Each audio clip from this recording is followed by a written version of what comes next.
Let's take a look at a quick solution. I'm going to first begin by writing out the same query that we had just a moment ago.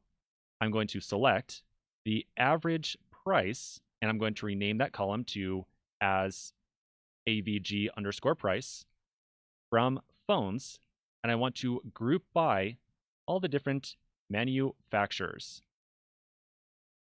So I'm going to check that solution very quickly just to print out this information once again, make sure we're going down the right track.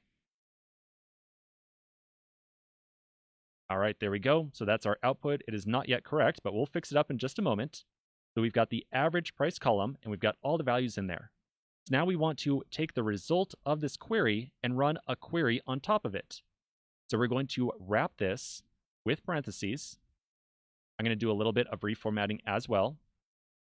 And then in front of the first parenthesis, I'll put in from.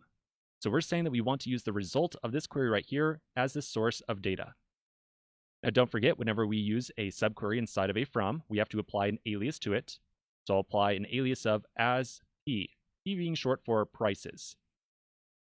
Then we can do our select. So I'm going to select the max from P.AVG_price, like so. So P right here is a reference to essentially that table. And then we're saying that we want to find the max. And then the very last thing we're going to do, we can see it in the directions. We are told that we want to rename that maximum price value to max average price. So we're going to apply to this select right here and as max average price, like so. Okay, let's go ahead and check our solution and see how we're doing. And after a brief pause, there we go. Very good.